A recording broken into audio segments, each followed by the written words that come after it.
Gemeente, as ons voor mekaar kom, dan is dit 'n tydjie wat ons het om regtig net ons volle aandag aan die Here en sy woord te gee.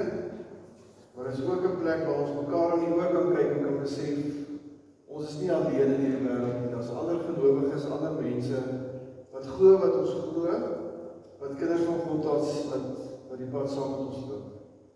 So kom ons sing nou 'n lied wat ons ook gebruik as 'n geleentheid om onsself oop te stel vir die woord van die Here en om dalk net so 'n bietjie rustig te raak en te sê, Here, hier is ek. Praat met my, raak my aan soos net U dit kan doen. Ons gaan lied 163 twee keer saam sing.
Gemeente, wanneer ons die geleentheid kry om stil te word in die teenwoordigheid van die Here, dan weet ons dat soos met baie van die mense in die Bybel, die Here ook 'n lig skyn op ons harte en dit ons 'n geleentheid gee om te vra, is ek op die plek waar die Here wil hê ek moet wees? Wat is daar in my lewe wat my verhoed om te lewe soos wat die Here wil hê? En in die Ou Testament is een van die maniere hoe God sy volk gelei het op die regte pad, was die 10 gebooie. En soos ek vroeër gesê het, wil ek vandag vir 'n oomblik stil staan by die 10de gebod. Julle sal hoor by die Psalm wat ons gaan lees, dat dit ook weer op die voorgrond kom. Die 10de gebod wat sê, jy mag nie begeer nie die bees op die donkie en al die ander goed wat rondom jou is, Eksodus 20, dat jy dit nie mag doen nie, maar die gedagte daarachter is, jy mag nie begeer nie. Wat beteken dit? Dit beteken dat jy nie na jou buurman of die een werk in die pad moet kyk aldag en sê, ek wens ek het dit gehad nie, ek wens dit was myne, ek wens ek wil dit hê, ek wil dat hê, ek wens ek wil dit en dat hê. Want dit het nie 'n goeie impak op ons lewe nie. Iemand het een keer geskryf, the death of all joy is comparison. Ander woorde, wanneer ek al ewig myself vergelyk met ander mense wat meer as ek het, dan voel ek permanent onvergenoegd. Ek voel nie goed genoeg nie. Dit voel asof ek iets moet kry en dat ek kan net nie tevrede wees met wat ek het nie. En vir my persoonlik is die plek waar ek die meeste beleef, is op 'n plek met die naam Facebook. Ek weet die jong mense sê die belydenis laas jaar, toe ek vir hulle sê, is jy op Facebook te sê, vir my, ja, my dominee is nou oud. So die jonger generasies is nie groot op Facebook nie, maar dis nou nog waar ek, een van die windplekke waar ek nou nog, baie keer bietjie om my kyk wat aangaan. Maar ek het 'n tyd gelede, het ek, die groep wat saam met my op skool was, die matriekgroep van 2000, het ek klomp goed gesien. En 'n klomp van my vriende op skool wat 'n klomp goed het wat ek nie het nie. En 'n klomp plekke is waar ek nog nie was nie en al daai goed. En as jy deur daai goed so blaai en scroll, het ek net hierdie belewenis gehad van, wat het ek verkeerd gedoen? Hoe moet ek nie ook 'n basboot en wat nie? En langs die kort, die Here het my op 'n mooi manier gelei om te sê, moet dit nie doen nie. Mense wat daaroor skryf sê op sosiale media, plaas mense al die mooi foto's. So die mooi paartjie wat daar Photoshop is, wat op die voorblad verskyn of wat saam is, maar niemand plaas op die foto die dag as jy hulle beklei of as die balje by jou huis kom nadat jou besigheid gevou het of al die ander goed nie. So iets oor my eie belewenis van om myself te vergelyk met ander mense. Ek dink een van die redes hoekom die Here dit vir ons gesê het is veral twee goed. Een is, wanneer ek my vergelyk met mense wat meer as ek het, of het lyk of hulle meer as ek het ek al genoem, dan voel 'n mens heeltyd, wat het ek verkeerd gedoen? Hoekom het ek nie dit nie? Hoekom, jy weet, seën die Here hierdie mense, maar nie vir my nie? So op 'n manier is daar 'n mate van 'n gevoel van onvergenoegdheid. Maar die ander kant is ook waar. So ek en jy daaraan dink, daar's altyd iemand wat meer het as wat ek het. En dit kan 'n verhoudings wees, en dit kan 'n materiële goed wees, 'n klomp ander goed wees. Maar daar's ook altyd mense wat minder as ek het. So die ander kant van die muntstuk is, ek kyk na mense, en dit kan ook op sosiale media gebeur, en ek kan sê, ag, dankie tog, ek is nou 'n bietjie beter as dit. Sien hierdie persoon met hierdie uitdagings, ek het daarom nie daai uitdagings nie. Ek is nou 'n bietjie beter as dit. Met ander woorde, dat ek wanneer ek vergelyk met 'n hoogmoedigheid na iemand anders kyk, verwaand is en sê, dankie tog, ek is bietjie beter as die ander mense. As ek my vergelyk met hierdie mense, is ek dan net 'n klas beter as wat hulle is. En julle hoor om die Here te sê in die 10 gebooie, moenie eers daar gaan nie. Comparison is the death of joy. Maar wat moet ek dan doen? Die Bybel leer ons dat wanneer ek my nie vergelyk met ander mense nie, en ek eerder met die Here praat en na die Here kyk, dat daar 'n plek is waar ek kan sê, dankie Here, ek het genoeg. Dankie Here, ek het genoeg. En as ek vergenoegd kan wees met wat ek het, en my seëninge kan tel, want elkeen van ons wat hier sit het seëninge, dan kom dit ook met 'n stukkie dankbaarheid. So hoor mooi, eerder om te voel ek is nie goed genoeg nie, of om te sê ek is bietjie beter, sê ek vir die Here, Here, dankie vir wat ek het. Ek het genoeg. Nou ek wil ook net van stil gebed gee, net vir jouself bietjie afvra. So jy nou vandag hier sit met wat jy het, dit kan nou vir elkeen van ons iets anders wees.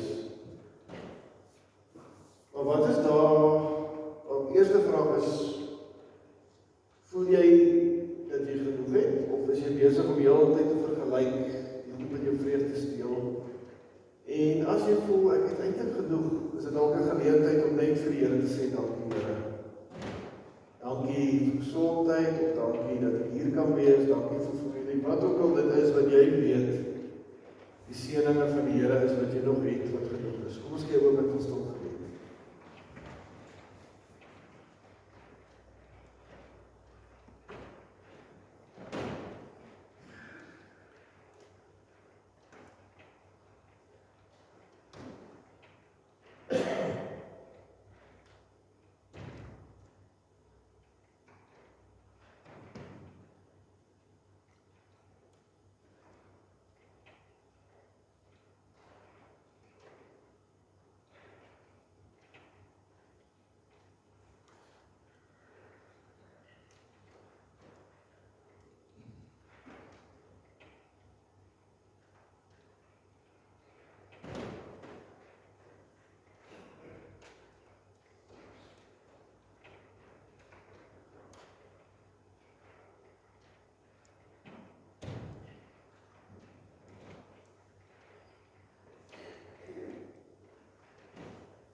Amen.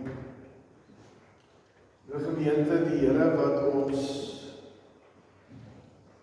vir ons sorg, wat vir ons genoeg gee, die bron van alles van goed en mooi in ons lewens vandag hier, het 'n afspraak met my en jou. En daarom kan ek jou groet in die naam van die Vader en die Seun en die Heilige Gees. Kom ons staan nou en sing ons loflied saam.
Skriflesing kom vandag uit Psalm 16 uit. Psalm 16, ek het die 83 vertaling op die bord. As jy jou Bybel het, is jy welkom om dit te volg. Psalm 16.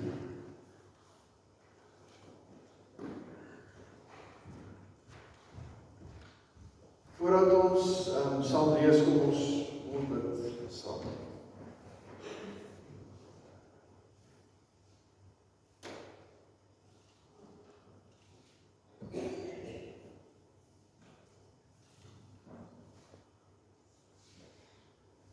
Ons Vader, dit is 'n rowwe tyd in ons land. Die media sien ons mense politici wat skuldig bevind word, groot kokkedore en ons polisie wat gearresteer word, wat voor die hof gebring word. Ons sien politieke onstuimigheid tussen die VSA en Iran, wat die markte laat steier. Weet in ons eie land het ons in November 'n verkiesing, Here, ons sien ook in ander lande groot uitdagings. Ons sien brandstofpryse wat styg. Ons hoor van rentekoerse wat kan verander, wat kan styg. En Here, al hierdie dinge is dinge wat 'n impak op ons het. Maar Here, as ons nou vandag hier by mekaar kom, dan weet ons eintlik Here, lei ons, glo ons, weet ons, dat U vir ons sorg. En Here, dat ons eintlik genoeg het. En Here, dat wanneer ons voel, ons het hulp nodig, ons het leiding nodig, dan kan ons na U toe kom. En Here, dis dan nou ook ons vanoggend hier is. Ons is hier, omdat ons weet, Here, dat U direk tot ons harte spreek. Dat U ons diepste vrese aanspreek, en Here, dat ons grootste blydskap in U is. En daarom wil ons, as ons nou saam lees, ook uit 'n psalm, pragtige psalm, Here, wil ons vra dat U hierdie woord en die Gees ook elkeen van ons op 'n unieke manier kom aanraak. Want ons het dit nodig, Here. Ons elkeen het ons eie uitdagings, ons elkeen, Here, het ons eie probleme, ons elkeen het ons eie vreugdes. Here, maar U kan tot ons harte spreek. Ons bemoedig, ons ons vertroos, ons aanmoedig, en Here, soms sommer net sê, jy's nie alleen nie. Dankie daarvoor, Here. Ons kom met gespitste ore na U luister. Amen. Die gemeente, voordat ons vandag saam lees, daar's 'n paar goed wat ons weet in die diepste van die wese van die mens bestaan, of wat deel van ons as mense is. En dis die tipe goed wat waar is in Bloemfontein, in Johannesburg, in Mbombela, Nelspruit, in die Kongo, in Egipte, in Iran, in die VSA, en al die ander plekke waar daar mense is. En daar's baie slim mense wat daar beskryf en sê, wat is die menslike goed wat jy oral kry? Een van die goed wat ons reg oor die wêreld elke plek kry by mense is die behoefte om te kan behoort. En daardeur bedoel ek nie die behoefte om in die rolboekklap ingeskryf te wees, of in 'n skool te wees, of in 'n klas te wees nie. Dis meer as dit, daar's 'n diep menslike behoefte om 'n plek te hê, mense om jou te hê, waar jy kan tuiskom, waar jy veilig kan wees, waar jy voel ek kan net myself wees, of nie 'n masker te dra nie, 'n plek waar jy nie heeltyd oor jou skouer hoef te kyk of iemand jou in die rug gaan steek nie, 'n groep mense waar jy net kan wees. En ek weet nie of jy so 'n plek het nie, van ons vind daai geborgenheid in familie, van ons vind dit in 'n sosiale groep, van ons vind dit dalk in 'n gemeente. Baie van ons voel dalk eintlik het ek nie so 'n plek waar ek net kan behoort. Waar is 'n diep behoefte in die mens om te kan behoort, om te kan voel ek is nie alleen nie, dis mense wat my verstaan, dis mense by wie ek net myself kan wees.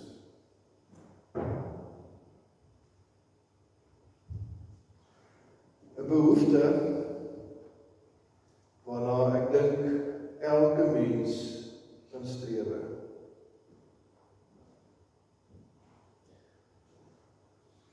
Maar nou is dit ook so, dat ek dink, kom ons sê, meeste mense, dalk nie alle mense noodwendig nie, het ook die behoefte om te groei. Om te kan terugkyk oor die jare, en te kan sê, weet jy, laas jaar was ek hier in my lewe, maar nou is ek hier. Om te kan voel ek het iets bereik. Later in jou lewe is my belewenis raak ek amper iets van, ek het nie my lewe gemors nie, ek het iets gedoen wat 'n verskil maak, ek het iets gedoen wat iets nalaat, ek het iets met my lewe gemaak. So jong mense sou sê, ek is nie net 'n suurstofdief gewees nie, ek het beweeg, ek het aangegaan, ek het voortgegaan.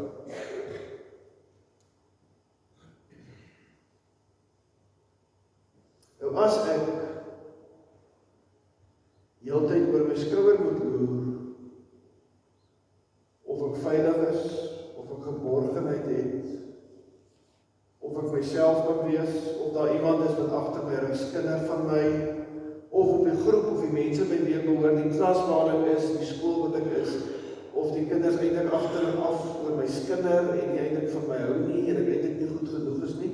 As ek heeltyd in my lewe moet terugkyk en moet verdedig teen ander mense, dan sou mens ook kon sê, dan kan ek nie regtig groei nie, kan ek nie my potensiaal bereik nie, dan kan ek nie werklik myself wees en die gawes wat die Here my gegee het uitleef nie. En daarom, liewe gemeente, sal julle weet dat in 'n groot besigheid of 'n firma waar daar baie werknemers is, spandeer die bestuur van daardie besighede duisende rande, soms selfs honderde duisende rande, dalk selfs miljoene rande, om mense in daardie firma te laat spanbou doen en hulle te motiveer, want hulle weet, as jy in 'n situasie of in 'n groep is waar jy nie veilig voel nie, waar jy nie voel jy kan jouself wees nie, en waar jy nie voel jy kan thuiskom en jy kan net wees sonder dat iemand jou in die rug wil steek en jy heeltyd moet omkyk oor wie agter jou skinder nie. As dit is waar jy is, dan kan jy nie jou beste gee nie. En natuurlik is dit 'n ekonomiese motivering vir daardie mense, want die besigheid moet geld maak, en die beste manier vir daai besigheid om geld te maak is om die mense by daar te laat voel hulle is veilig en hulle kan kreatief wees en hulle kan aangaan en hulle kan lewe en hulle kan doen wat hulle moet doen sonder om heeltyd te bekommer dat iemand besig is om hulle te beskinder of dat hulle nie veilig en verborge voel nie.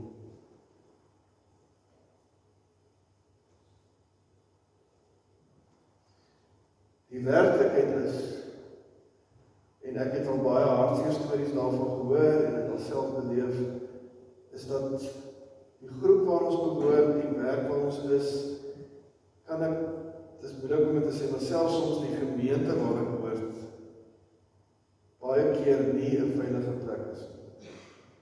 Dat baie keer mense toch sê, weet jy wat, eintlik kan ek nie hier veilig voel nie. Eintlik behoort ek nie hier nie, en eintlik kan ek nie myself wees nie, en eintlik kan ek ook nie my potensiaal nie binnedraai nie. In Psalm 16, 'n pragtige psalm, wat ek dink my die week weer gehelp het om te vra, maar waaroor gaan dit eintlik? Wat doen ek met hierdie gevoel van behoort en die gevoel van groei en potensiaal in 'n wêreld waar daar maar baie rigstekers is en baie groepe is waar ons dalk nie so tuis voel soos ons behoort te voel nie. Psalm 16 help ons om iets daarvan te verstaan. Psalm 16, 'n gedig van Dawid. Neem my in die beskerming, o God. Ek soek skuiling by U. Ek het vir die Here gesê, ek behoort aan U. Daar is vir my niks goeds nie behalwe by U. Die afgode in die land, so aantreklik vir baie, met hulle wil ek niks te doen nie. Mag elkeen wat 'n ander god vereer, baie smart beleef. Vir afgode sal ek nie bloedoffers uitgiet nie. Hulle name sal ek nie op my lippe neem nie. Here, U is my lewe. U sorg vir my. Wat ek ontvang, kom alles van U af. 'n pragtige deel is vir my afgeneem. Ja, wat ek ontvang het, is vir my mooi. Ek sal die Here loof, wat my tot die regte insig gebring het. Selfs in die nag bly ek bewus van wat hy my leer. Ek het die Here altyd by my, omdat hy by my is, sal ek nie struikel nie. Daarom is ek bly en juig ek. Ek voel ek my veilig. U gee my nie oor aan die dood nie. U laat die troue dienaar nie in die graf kom nie. U leer my hoe om te lewe. By U is daar oorvloedige blydskap. Uit U hand kom net wat mooi is. Pragtige psalm. En die psalm begin eintlik met die psalmdigter wat 'n behoefte aan God uitspreek. En ons kon sê die rede hoekom hy hierdie behoefte uitspreek is omdat hy in 'n onstuimige plek is. Vers 1, hy het 'n behoefte aan beskerming en skuiling. En daarom begin hy deur te sê, Here, neem my in beskerming. Ek het dit nodig. Ek soek skuiling by U. In ander woorde, hoor 'n noodkreet aan die begin van die psalm, iemand wat onveilig voel, wat skuiling soek, wat na die Here toe kom en sê, Here, nou het U nodig dat U hierdie dinge vir my gee. En dan sien ons daarvan af dat hy met die Here praat en dat hy juist sê, maar eintlik, Here, vind ek dit by U. So kom sê, as ek daaroor nadink, dan besef ek, U gee dit reeds vir my, U is reeds daar. En hy gee veral twee redes. Die ene rede hoekom hy sê, die Here gee vir hom skuiling, die Here beskerm hom, is omdat hy vir die Here sê, Here, U het my gemaak. So ek is U sinne, U ken my, ek behoort aan U. As jy iets gemaak het, self gemaak het, dan is daai ding naby jou hart. En daarom sê ek vir Here, Here, U het my gemaak, en daarom weet ek, glo ek, beleef ek dat U my beskerm. En die tweede ding wat hy vir ons, vir die Here sê is, daar is vir my niks goeds behalwe by U. Hy besef, dat al die goed en die mooi in sy lewe eintlik van die Here afkom. En dat hy daarom ook die Here kan vertrou met sy lewe. En dan vergelyk hy dit met die afgode.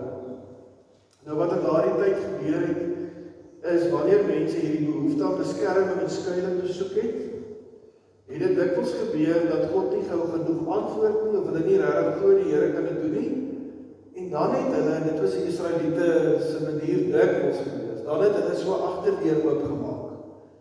En dan het hulle vir God aanbid, maar hulle het ook een of ander bloed gegiet, of een of ander offer gebring aan 'n ander God. Jy weet, net om jou dubbel seker te maak, as die Here nou nie vir my beskerming en vir my skuiling gee nie, dan het ek daarom 'n ander opsie ook gehad, dan is ek daarom dubbel veilig. En ons weet hoe weerstand God daar gehad het. Eerste 2 gebooie, daar is net een God en jy mag nie daai God afvat. Juis omdat mense ook in die psalmdigter Dawid se tyd die begeerte gehad het om wanneer hulle na die Here toe gaan vir beskerming, net dalk ook 'n paar ander gode te vra. Maar as die Here dalk nie daar uitkom nie, of besig is, of as daar dalk iets fout gaan. 'n dubbelhartige manier om met hulle uitdagings om te gaan. Maar hierdie sê die psalmdigter, Here, ek vra U beskerming, ek gaan nie by ander die Here klop nie. Ek gaan nie by ander afgode klop nie. Ek wil met hulle niks te doen nie. Ek wil nie hulle naam op my lippe hê nie. Ek gaan nie 'n offer aan hulle bring nie, 'n bloedoffer, gietoffer bring nie. Ek verafskuw hierdie ding wat mense dit doen. En dan sê hy dat die mense wat dit doen, want wanneer hulle behoefte het aan beskerming na ander gode toe gaan, ander dinge toe gaan, mag hulle net smarte beleef. Mag dit met hulle nie goed gaan nie, juis omdat hulle so op ander gode ook staan. Nou die kontras is hier belangrik. Wanneer hy aan die Here dink, dan dink hy aan die goeie wat hy ontvang het van God. En wanneer hy aan die afgode dink en die mense wat daardie afgode aanbid, dan gaan dit gepaard met smarte, dit gaan gepaard met slegte goed. En die psalmdigter sê eintlik, Here, U is eintlik net vir my goed, maar ek weet as ek na afgode toe gaan op die ou ende gaan ek betaal, gaan dit sleg wees, gaan dit nie goed wees nie. En dan bely hy dat hy net veiligheid, sekuriteit, skuiling by die Here kan vind. By U is my lewe, sê hy, U sorg vir my, want ek het kom alles van U af, en dan baie mooi sê, pragtige deel is vir my afgemeet. Nou mense wat oor hierdie gedagte van die pragtige deel wat vir my afgemeet het skryf,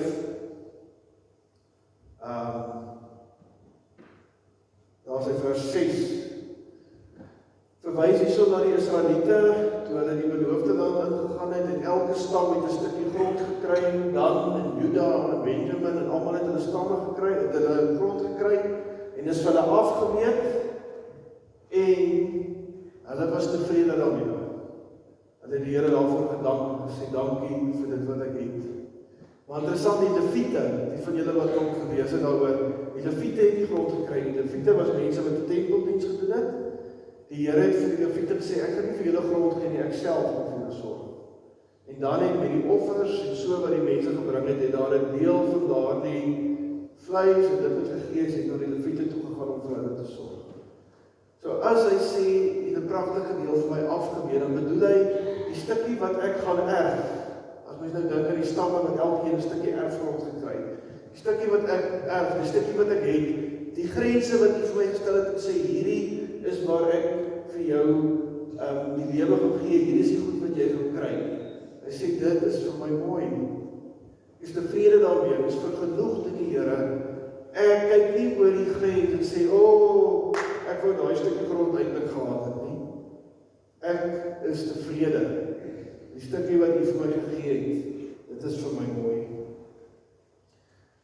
So So mense kon sê 'n groot deel van hierdie Psalm gaan oor die psalmdigter wat voel hy behoort nie lekker nie, hy het nie 'n plek waar hy veilig is nie, waar hy skuiling het nie, en hy kom na die Here toe, en in sy gesprek met die Here, as hy met die Here begin praat, besef hy, eintlik behoort ek aan die Here, dis eintlik waar ek veilig is, dis waar ek my skuiling kry, die Here is eintlik vir my goed, en ek is dankbaar daarvoor. Maar daar is 'n tweede beweging ook in hierdie Psalm, en dit is, dat God is die een wat hom laat beweeg. God is die een wat hom rig, wat hom lei in die regte rigting. En hoor mooi, dis nie net dat God hom in beweging bring nie, maar dis God bring hom in beweging in die regte pad, waarheen hy op pad is en waarheen hy moet gaan. God bring hom in die regte insig, en dan is daar 'n mooi vers wat sê, selfs in die nag, as al die ander stemme stil word, dan praat die Here nog steeds met hom. Dan kan hy nog steeds vir die Here bid.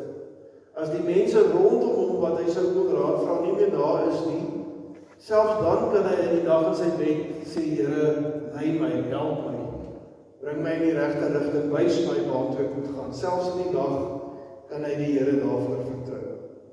En dan die Here verhoed dat hy struikel.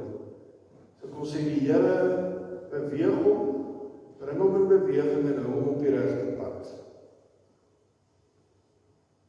En dit bring by die psalmdigter vreugde.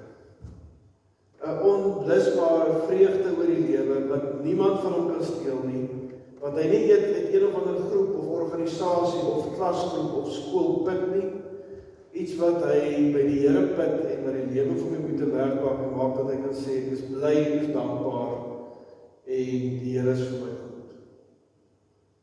Liewe gemeente, ons sien in die Psalm, die digter besef aan wie hy behoort.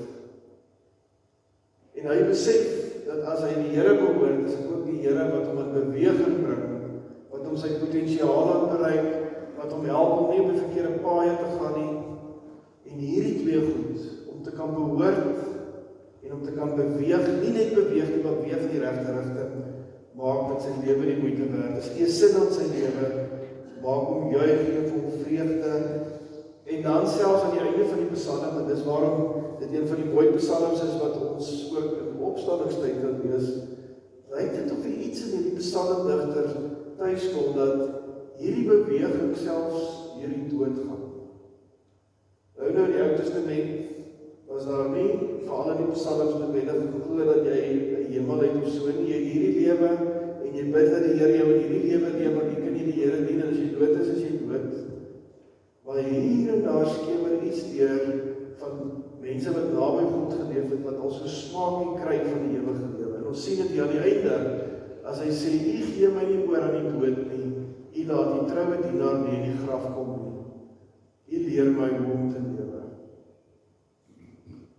So, hierdie geborgenheid, hierdie behoort, weet ons as gelowiges vandag, kan eers die dood weggeneem word nie.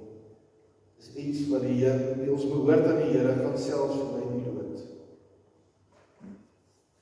So as ons die Psalm lees, dan sien ons, as jy besef dat jy aan die Here behoort, dan sê die psalmdigter, dan kan die Here my ook beweeg, kan ek hom vertrou vir die pad vorentoe, en dan kan ek vreugde in my lewe kry. En nou is die vraag, en ons, ek en jy, wat sê die Psalm vir ons? Wat wil die Here vir ons vandag, en vir gelowiges, deur hierdie Psalm sê? En die eerste ding wat my hierdie week getref het is, die eerste plek waar ek behoort, is aan die Here. Die eerste plek, die veiligste plek waar ek kan behoort is by die Here. Dis nie in 'n groep nie, dis nie op 'n Facebookblad of 'n WhatsApp groepie nie, dis nie eens in die familie in die eerste plek of my gesin nie. Die veiligste plek, die eerste plek waar ek behoort, is ek behoort aan die Here. Hy het my gemaak, hy het my geskep met 'n rede, En daarom is ek veilig daar. As ons in die opstandingstyd is, dan sê ons mekaar die kruising en die opstanding, dit wat God kom doen het in die wêreld, is 'n baie helder boodskap wat die Here vir ons kom gee om te sê, jy behoort aan my. Die prys betaal ek jou vrygekoop. Wat meer wil ons hoor? Ek en jy behoort in die eerste plek aan die Here. En natuurlik wil ons aan groepe ook behoort, maar as ons eerlik met mekaar is, as jy, vandat jy kan onthou van graad 1 af dink aan al die groepies en die klassies waar jy behoort het en waarvan jy deel was, dan sal jy nog saam met my kon sê, baie keer is ons teleurgestel. In enige groep is daar mense wat nie van ons hou nie. Daar is slim mense wat sê, as jy iemand ontmoet, vat dit hulle 3 sekondes om te sê, hulle hou van jou of hulle hou van jou nie.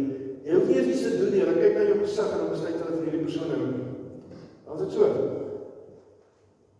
So as ons eerlik met mekaar sê, in die plekke in die wêreld waar ons behoort, gaan ons dalk nooit die geborgenheid, die veiligheid, die ruimte beleef wat ons graag wil hê. Ons gaan dit dalk nooit daar vind nie. Iewers gaan iemand teleurstel, of gaan ons 'n bietjie voel ek kan nie heeltemal myself wees, ek kan nie lekker hierdie mense vertrou nie. Dit is eintlik net by die Here, waar ons regtig tuis kan wees, regtig kan behoort, en regtig veilig en geborgen kan voel. Ons het ook leiding van die Here nodig. Vriende en groepe kan vir ons raad gee. Dag altyd op Facebook. Daar was 'n Bloemfontein Mamas groep en 'n paar ander groepe. Ek weet nie ek hoekom op daai groep is. Iewers het ek daar gekom. En dan sal mense vra, "O, ek het nou hierdie probleem." En almal sal kommentaar gee. Dit is baie keer goeie raad. Ons mense met ervaring of iemand sal vra, "Waarvoor kan ek die ding verkoop of wat ook al?" En dit is goed, dit is wel. En in groepe en in gemeentes en in ander plekke wil mense vir ons baie keer raad gee om te sê, "Wat moet jy doen?" Maar hulle kan ons ook in die afgrond lei. En ek en jy is ook kwesbaar vir wêreldse leiding wat ons eers besef nie. As mens nou in die teks wil praat oor afgode, goed wat ons weg wil vat van die Here, leiding wat ons nie na die Here toe vat op die pad wat die Here wil hê nie, maar ons weg van daar af. En daarom kan ons ook onsself in die neus laat rondlei. Hier 'n klomp stemme en mense wat ons goed sê wat ons nie moet hoor nie. Daarom is dit belangrik dat as ek weet ek in die Here behoort, ek ook weet, dit is die eerste plek waar ek moet gaan, met my uitdagings, met die pad waartoe ek op pad is, waartoe die Here met my op pad is. En as ek dit kan besef, my primêre, my hoofplek waar ek behoort is, in my verhouding met die Here, en die eerste plek wat vir my leiding gee na die pad vorentoe is by die Here, dan kan ons as Psalm 16 sê, dan kan ons vreugde hê. Kan ek dit sê, dan het ons nie verwagtings van groepe mense in ander plekke om vir ons iets te gee wat ons waarskynlik nooit op aarde gaan kry nie. Want die veiligheid en die sekuriteit wat die Here in ons geplaas het en ons geskep het, kan nie deur 'n Facebookgroep of 'n rolbalgroep of 'n tennisgroep of 'n WhatsApp-groep vervang word nie.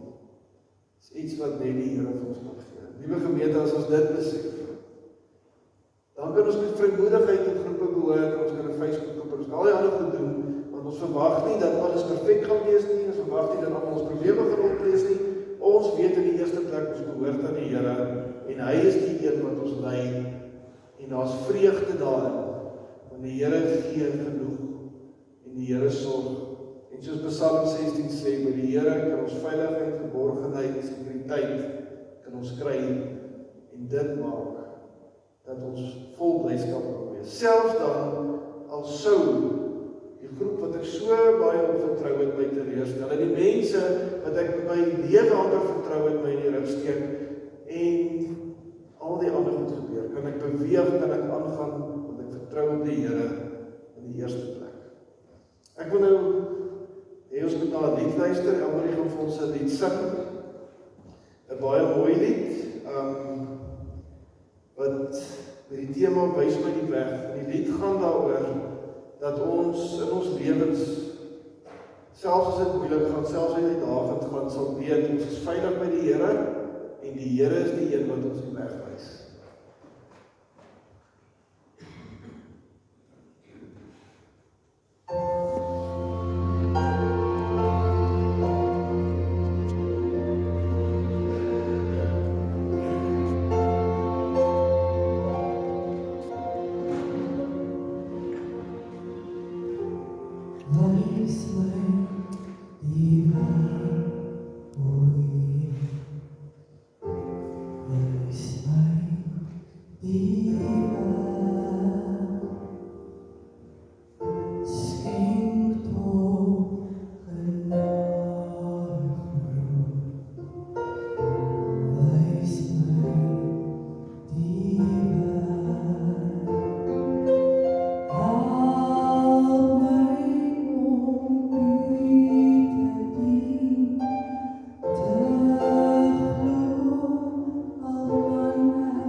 Here ons Vader, ons is net een keer hier op aarde en so graag die dinge reg doen.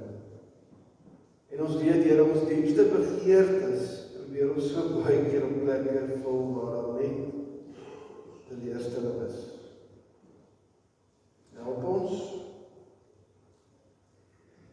om te weet, Here, dat ons diepste vertroue, geborgenheid, ervaring van liefde by U begin. En Here, dat ons nie op plekke sal gaan soek, en ons harte op plekke dan sal gaan gee waar daar nie antwoorde is nie.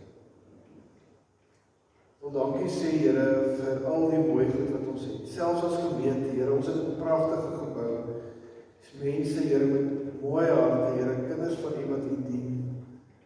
Dis mense met leiderseienskappe wat op verskeie plekke in die gemeente verskil maak. En Here, kundige mense wat in die kantoor, op die terrein en al die kommissies werk.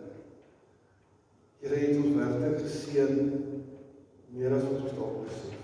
Ons wil ook bid, Here, dat U ons as gemeente en as 'n kerk sal gebruik om ook vir mense wat daar buite is en wat mismoedig is oor die Here, wat Here iewers in die lewe besef, die wêreld se goed gee nie antwoorde nie, bring nie vreugde nie, wat onvergenoegd is, Here, om 'n plek te kom om sag te kom laat, om die liefde en die genade te kan ervaar. Gebruik ons, Here, om die boodskap van die evangelie, die ons vrygekom het, Here, dat U ons lief het en dat U ons wil help om ons volle potensiaal ook in U te bereik, om dit te gaan verkondig, te gaan uitleef in die wêreld. Ons bid, ons vra dit alles in U naam. Amen. Die gemeente, kom ons staan vir die uitstuurlied en dan bly ons staan vir die seën en daarna die amen.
Mag die liefde van God en die genade van ons Here Jesus Christus en die gemeenskap van die Heilige Gees by jou wees.